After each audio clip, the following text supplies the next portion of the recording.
Hello YouTubers, welcome to the Sega Genicast. My name is Michael and today we will be continuing my Let's Play of Zamarian for the PC. And I know what some of you guys are probably thinking right now. Hey Michael, I thought you finished your Zamarian Let's Play a few weeks ago. And you're absolutely right about that. However, as you can see here, does this menu for Zamarian look a little bit different? Well, the reason for that is because there has been a brand new update for Zamarian, and that's why I am going to start this playthrough again. So, with that being said, let me demonstrate one of these fabulous changes made to Zamarian. If I click on this weapon ship button to purchase another ship, you can see that my actual player ship has disappeared, and this also applies to the weapons as well, as you can see right here. Yes, and this only happens for only 8 seconds, I believe, so you can obviously players cannot exploit this ability for forever. And hey, look, I need to update my Java, so yay! But anyways, yes, so we basically incorporated this ability because we simply wanted to give players time to make a good choice of what weapons that he or she would love to buy. So yeah, that's basically why we did that. And as you can see here, another change is, do you see the asteroids? Yes, the asteroids are also in this game, which is pretty dang funny because they were supposed to be in the original game as well, but the developer simply forgot to put them back in, and guess what, he later remembered that he should put it back in, and here they are, the asteroids are back again. And also you can see here there's also a change to the HUD of the screen as well, which is basically the interface that surrounds the screen and all that kind of stuff. We made it more simpler so that we could show you more of the Zamarian screen, what's going on, and you know, obviously because we want to show you guys more of the cool action of Zamarian. And obviously this is in level 27, and obviously bosses here are gonna be a lot harder because I believe this is the third round for all Zamarian bosses. And let me explain what rounds are. Basically what I mean by rounds is that this is the third encounter of the same boss within this game. Yes, Zamarian basically continues on forever, but you get to see the same bosses again and again after a while. And basically this is the third time we encounter this boss, and as you can see, if you watch my first video, he definitely is a lot easier and has a lot less tentacles, and that's basically what happens when you increase each round. The bosses increase with their amount of tentacles. And the weapons that happens to appear on the tentacles vary from boss to boss, so I'm not going to explain all of them, but I'm just going to show you because I plan to do in this Let's Play a full round of every single boss in this game with these increased tentacle powers and all that kind of stuff. And yeah, consider you guys self-lucky. And oh yeah, and this is also another thing that's that really helps, is that the weapons for the heavy fighter has their power increased. So as you can see here with the super fireball, I'm actually totally annihilating these enemies, and boy, I cannot help myself. I cannot get over, that's so freaking cool. When you just simply buy a weapon and enemies can't attack you, it's like you're saying to them, yeah, you can't get me, suckers.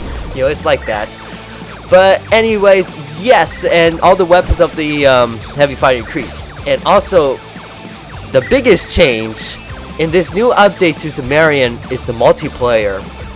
And I'm really excited to show you guys that, because I think the multiplayer is a lot of fun in this new update. And as you can see, you can tell I've been having a lot of fun, because if you look in the top left corner, take a look at my coins, sorry, corners. Tongue twister there, my bad. But coins, you can see that I have 500,000 coins. Want to know where I got them from? I got them from spending hours playing multiplayer with my dad, and yeah, it's actually really helpful. And that's also another reason why this commentary took weeks to come around, because I was simply building up the gems so I could do this playthrough for this update. So yes, I cannot wait to show you guys the brand new changes to the multiplayer after I finish the single player mode by destroying all these rounds of bosses. So with that being said, let's head right into the oh yes, right on time. Let's head right into the boss section. And oh yay, this is the dragonfly boss. And do you see how many tentacles he has? Oh, that means it's time to buy a brand new ship because he's gonna drain my shield like no other. Oh, and as a little reminder, when you buy a brand new ship, if you have some shield left to the weapons, as you can see in the top right corner, the small health bar of the dragon's breath, if I bought another ship right now, it would replenish the full shield of both the ship and the weapons, which is pretty helpful. So yes, I'm gonna stick to the Medusa because this boss is insane right now. Look at that. Not only does his tentacles aid him in shooting those beams, look at that. It's shooting this weird laser thing. I don't know what to call it, but it's like a line and it's pretty darn intimidating. But don't let that get to you because the strategy for this boss is still the same as before. Just simply keep moving in a circular pattern and you... Excuse me, I had a burp there. Excuse myself. But and you simply avoid all that crazy laser nonsense heading right in front of you. And we're actually pretty darn close to eliminating this boss. So, whoa! Stay away from the Hellblaze because that doesn't help one bit. So, anyways, yes. So just keep going around this boss in a circular pattern, and you should be able to annihilate him. Yes. So finally, we destroyed this boss. As you can see, this is exactly what I'm talking about. With each progressing round, it gets a lot harder. Expect to see these bosses being absolutely insane when you reach something like a level 100 or something like that. So yes. And I just remembered, today is my very first week of my Christmas vacation.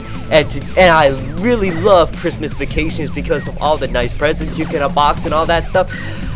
Although this year I've been a little bit naughty on Santa's list, and let me tell you why. See, my parents tend to buy my Christmas gifts on Black Friday, and usually we leave it, you know, under the Christmas tree, and then we just unbox it on Christmas Day. Well, this year we didn't do that. See, for my Christmas present was a brand new Audio-Technica ATM50X headset, and it's a fabulous headset, by the way. But I didn't do the traditional thing. I actually unboxed it and opened it the very day we got it from Black Friday. And yes, I am such a sneaky little devil. But come on, it's only 1 year I've only done this. But yeah, unfortunately though, that also means that when it comes on Christmas Day, I won't be unboxing any presents.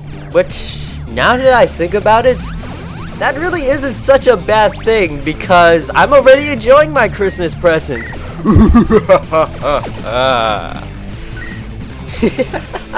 Evil laughs aside. Anyways, I did have a oh yeah, let me tell you, I had a really great Saturday, a really great first day to kick off my very first day of Christmas vacation. Last Saturday, at the time I upload this video, I went to Ybor City, which is like it's like an entertainment place in Tampa, Florida. And we went there at first to go play at the arcades. The arcade's name is called Game Time, and I'm really glad for its existence because it contains a lot of great arcade classics like Sega Rally 3, House of the Dead 4, and Afterburner Climax, and that one's pretty cool because it's not just the regular sit-down type kind of cabinet. It's like the one that actually moves and all that kind of stuff, and it actually feels like you're riding a real jet whenever you're playing Afterburner Climax there. And I really like that arcade for that particular reason. And guess what? When I went over there this Saturday, it was being renovated. Are you kidding me? Why would you choose now to renovate something like that? I mean, this would be the time where people would actually go around Christmas shopping and all that kind of stuff. And that would be the perfect time for people to go into an arcade and have some fun. But nope, they're up for renovation and I was really disappointed. But don't fret, because I was soon to be cheered up by something else in Ybor City. See, a few weeks ago, my dad, he bought me tickets to Star Wars. Not on the opening night, but 2 days afterwards in Ybor City. And wow! I am telling you guys, that movie is freaking good. I mean, it's really, really good. I mean, if you haven't bought tickets to see the 7th episode of Star Wars yet, you're making a big mistake. Go purchase those tickets right away, because I guarantee it, you're going to really like that movie. I mean, if this movie was good enough to make me forget about my disappointment of not going to an arcade, it's pretty dang good. And that's all I'm going to have to say about it, because I don't want to spoil anything about that movie for you. I mean, you've got to go see it. You gotta take my word on it. You've got to go see it. I cannot praise that movie enough. So, after watching Star Wars, I thought about what I should do for this Christmas vacation. And you know what I'm gonna do? I'm gonna play a lot of video games and do a lot of these commentaries for you guys. And also, I've embarked on this project that I've been waiting to do for a year. And that is to restore my PS3. See, okay, let me tell you guys a story. I was a wee young lad about, I think, a year ago. Actually, that's not that long ago. I'm just kidding around with you guys. But a year ago, my PS3 had the red light of death. And my parents looked up Craigslist in order to find out, like, if there was a man who could repair it. We soon found one. And we took it to him, and we paid him $70 to repair it.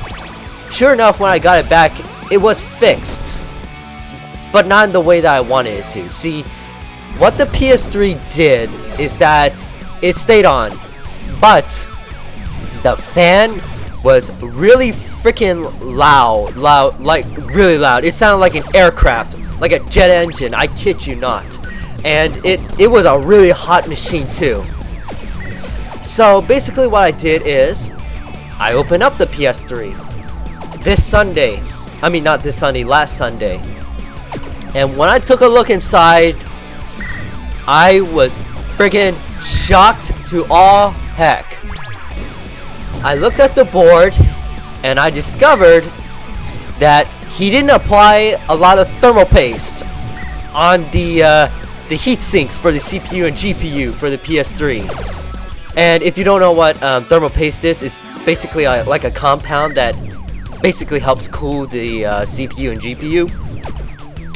But not only did he not apply enough of it, and it was also, look, from what I could tell, it was a cheapo brand. He had that freaking thermal paste smeared all over the freaking PS3 board. And keep in mind, my poor mom, spent $70 for this piece of trash job. I was shocked to all heck this last Sunday, and right now I could not ask for a refund from the old man because this was about a year ago since he repaired it, and I was freaking mortified, and it makes me mad just thinking about it. So basically what I did on the lighter note is that I basically took a bunch of Q-tips and alcohol and cleaned up the motherboard, and right now as I'm looking at the PS3 motherboard, it's sitting right next to me.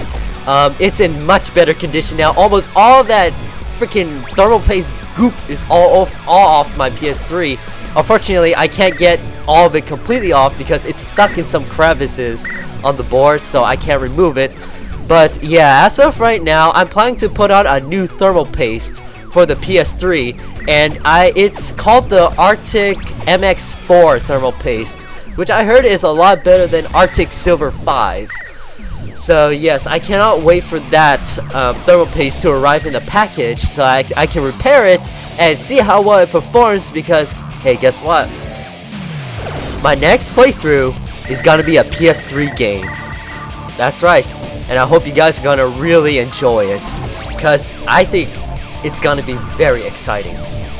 But anyways, going back to this boss, oh yay, this boss is absolutely freaking crazy, because not only does he have his tentacles and all of his buddy pals that, actually yes, he has his buddy pals to help him too, the guys at the top shooting at me like freaking crazy. Kinda annoying, would you say?